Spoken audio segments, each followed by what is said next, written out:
Esta semana estuvimos hablando con el pianista Dardo Andrés Arbiza sobre sus orígenes como pianista y su trayectoria. Esto fue lo que nos contó. Yo creo que fue gracias a la televisión, porque en mi casa no teníamos costumbre de escuchar música clásica, ni mucho menos. O sea, se escuchaba lo que se escucha más o menos en cualquier casa de Artigas, principalmente cumbia. Y creo que fue principalmente por los dibujos animados, especialmente los Looney Tunes, Tom y Jerry, ese tipo de cosas, que utilizan muchísima música clásica como banda sonora de sus cortometrajes. Particularmente me acuerdo de El concierto del gato, que era un corto de Hanna-Barbera sobre Tom y Jerry, donde Tom era un pianista, era concertista y bueno, Jerry desde dentro del piano de cola trataba de sabotearle la presentación, ¿no? Y al final es el que recibe los aplausos. Y creo que ese fue principalmente lo que me hizo querer aprender a tocar piano. Y bueno, a los 6 años yo ya quería, le pedí a mis padres que para aprender a tocar, pero en aquel momento no podía entrar a la escuela de música por la cuestión de la edad y no conocíamos ninguna profesora. No fue hasta los 7 años que mi madre se entera que una amiga de ella, Olga dos Santos, era profesora de piano y bueno, ahí a los 3 días ya arranqué clases con ella.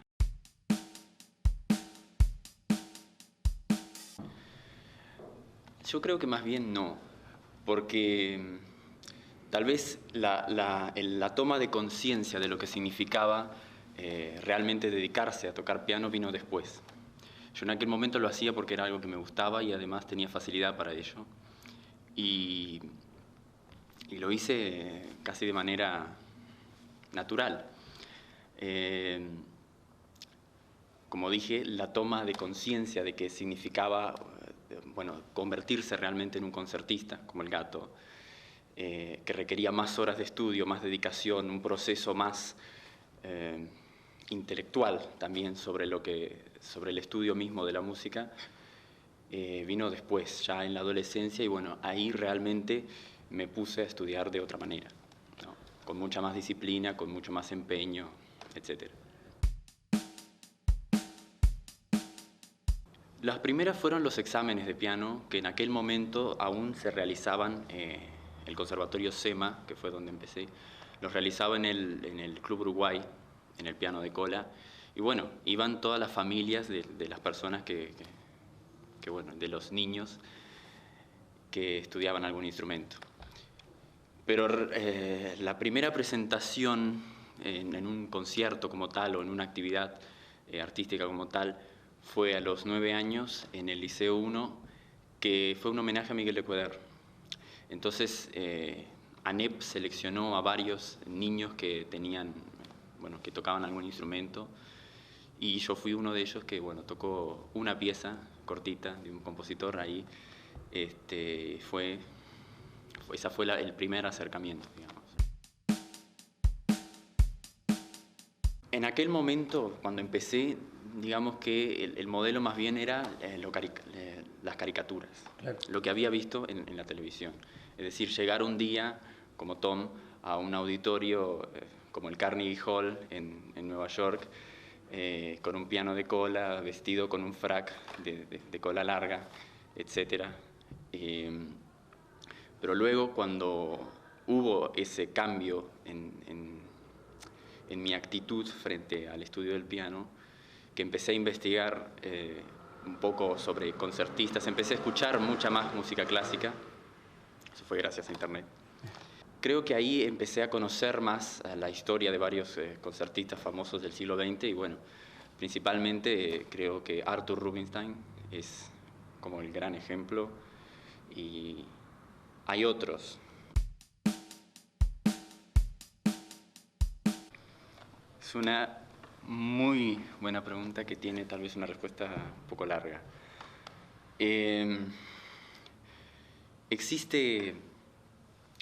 Voy a hablar primero de música y después capaz que me paso un poco a las otras artes. Existe algo que me gusta denominarlo el problema de la historia o del paso del tiempo. Nosotros, especialmente en el mundo en el que estamos estamos naturalmente alejados de la música clásica. Si viviéramos en una ciudad europea, sería mucho más fácil ir caminando por la calle y escuchar en la radio mismo a Beethoven, a Mozart o a Chopin. Acá no pasa. Y la sensibilidad es como un gusto adquirido. Se puede entrenar. Nadie empieza disfrutando ningún tipo de música que escucha. Solo lo hace con aquella música a cuyo oído está acostumbrado. Nosotros nacemos en un ambiente, inmersos en una cultura que escucha la cumbia, entonces naturalmente nuestro oído, llegado un momento, la tolera y la disfruta. No es así con la música clásica y no es así tal vez con otros géneros. Pero si en tu casa de niño se escucha rock, el rock te va a parecer mucho más atractivo cuando adquieras la conciencia de escucharlo. Y bueno, ese es el problema que tiene la música clásica. Acá y en cualquier país de Latinoamérica, por lo general no se escucha con frecuencia. Por lo tanto, es un problema el tener que acercarla a la gente. Yo lo que trato de hacer en los conciertos siempre es hacer un comentario previo, darles alguna especie de pincelada histórica del contexto y algunas pistas o elementos que le permitan a la persona que no está acostumbrada a escuchar tratar de seguirla, tratar de desentrañar lo que quiere decir. Porque una de las cosas que no ayuda, por ejemplo, es la ausencia de letra. Claro. Una canción por ahí es mucho más fácil de entender o de escucharla si uno sigue lo que dice.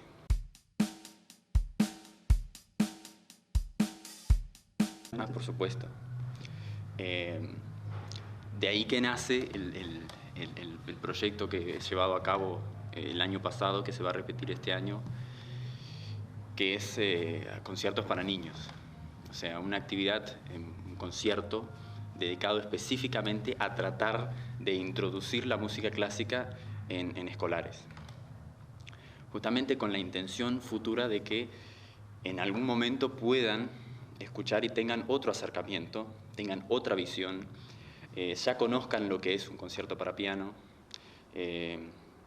las reglas que existen, por ejemplo, escuchar completamente en silencio, los momentos en los que se debe aplaudir en una sonata, que es solamente al final, en el medio no, a pesar de que parezca que haya terminado, no es así. Y sí, es una gran carencia, que bueno, uno trata de un poco hacer lo que puede para salvaguardar eso, pero es una carencia en general de toda la sociedad. He conocido muchas personas mayores que bueno, me han dicho que en su juventud estudiaron piano, pero que ahora no recuerdan absolutamente nada. Un poco la respuesta es esa, requiere de práctica constante. Incluso los grandes pianistas lo hacen y lo recomiendan. Bruno Gelber, que es un pianista argentino, decía que sí, siempre tiene que estar al lado del piano porque la música se va de los dedos. Si uno no practica una obra con cierta regularidad, el día que la quiera volver a tocar perfectamente como lo hizo tal vez en su juventud, no va a poder, porque los dedos no están acostumbrados. Nosotros nos valemos de varios tipos de memoria al momento de ejecutar una obra. Una de ellas es la memoria muscular, que se obtiene mediante la repetición. Pero hay que poner también mucho énfasis en una práctica consciente, es decir, de pensar siempre en lo que uno está tocando, que no sea de una manera automática. También hay muchas críticas por parte de los pianistas en ese sentido. Si uno pasa 8 horas estudiando por día, es una práctica que quizás no vale tanto la pena porque es demasiado automática, demasiado muscular, porque la mente aguanta, supongamos, 4 horas. Si después tu mente ya está cansada y estás pensando en otra cosa mientras estás tocando, ya no es lo mismo, no tiene el mismo valor al momento de ejecutar la pieza en un concierto. O sea, Saldrá mecánicamente, pero de manera inconsciente. Claro. No vas a estar pensando ni razonando sobre lo que estás tocando. Hay una historia incluso de un pianista ruso, Sviatoslav Richter, en la que él comenta que un consejo que le dio su profesor antes de tocar la sonata en si menor de Liszt, que es una obra monumental, es que él entrara, se sentara y contara hasta 30 en silencio antes de tocar la primera nota. Entonces él mismo dice que fue una experiencia completamente distinta solamente por hacer esa pausa. Y así como hay obras que deben, la gran mayoría, nacer del silencio, hay algunas que deben terminar en silencio. Que esa es una cosa que también a veces hay que decirle en un concierto, que es que no todas las obras hay que terminar con un aplauso apenas se tocó la última nota, sino que hay algunas que requieren algunos segundos por lo menos de introspección en el que escucha, antes de poder, bueno, agradecer con el aplauso, ¿no? Sí, de hecho tengo varias obras compuestas y he tocado en conciertos. Justo al que vos asististe, lamentablemente en ese no. Mala suerte. Pero he tocado muchas obras mías. En mi caso es bastante lento, diría, tal vez. Y es muy esporádico. O sea, yo lo hago cuando viene la inspiración. No siempre estoy tratando de componer. No es algo que yo trate de forzar tampoco. Claro. Si bien hay veces que creo que debería estar prestando más atención a ello para obtener buenos resultados, ¿no? Porque Beethoven era un tipo que escribía música todos los días. Tenía sus golpes de inspiración, en ese momento echaba a cualquier persona que estuviera en su casa y se sentaba al piano a trabajar solo, pero constantemente estaba escribiendo música y es lo que demuestra la gran calidad de su obra, porque hay miles de manuscritos tachados. Escribía, borraba, consideraba que no era lo suficientemente bueno y reescribía. En mi caso, yo también desecho muchas cosas y trato de, bueno, lograr algo que sé que no es del 100% original, porque la originalidad prácticamente que ya no existe, pero que sí mantiene algunas características que pueda decir, bueno, esto es propio, al menos. Y bueno, como compositor yo me centro demasiado en la forma y he aprendido justamente estudiando la obra de los otros compositores, tratando de asimilarla, analizando qué es lo que hicieron en determinado momento armónico de la obra y buscar su resolución en lo que yo trato de componer. Claro, sí, además siempre trato de basarme en las formas clásicas. Claro. Formas que hoy ya por ahí están un poco en desuso, pero justamente creo que ahí hay un interés. Es algo que está un poco dejado de lado, pero sin mucha justificación.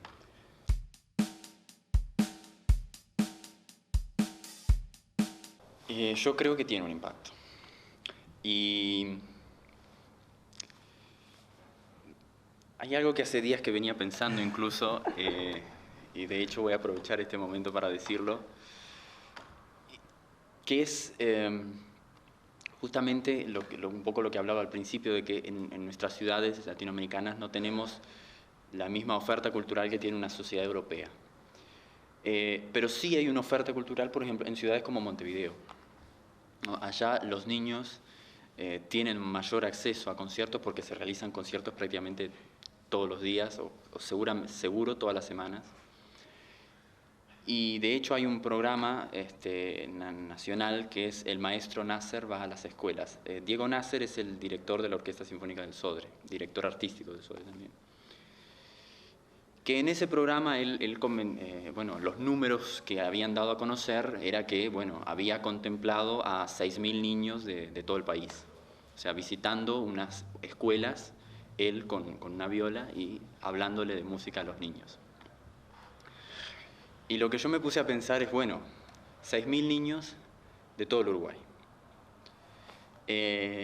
Lo que hicimos acá en Artigas fueron 1.700 niños de la ciudad de Artigas.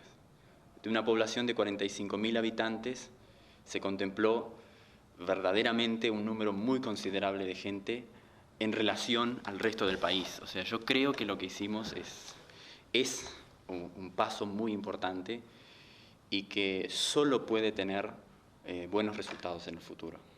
La idea es continuar haciéndolo y por supuesto que ese número siga creciendo. Y si es posible, en algún momento llevar el proyecto a otras ciudades del interior del país.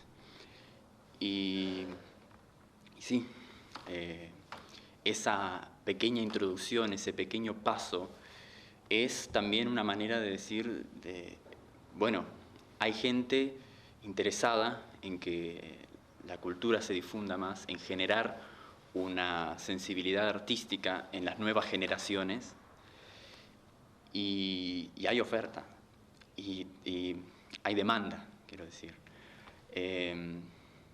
Muchos de los niños que venían acá decían nunca habían visto un piano de cola, nunca habían venido al auditorio, nunca habían visto un concierto de piano, y bueno, ahora sí.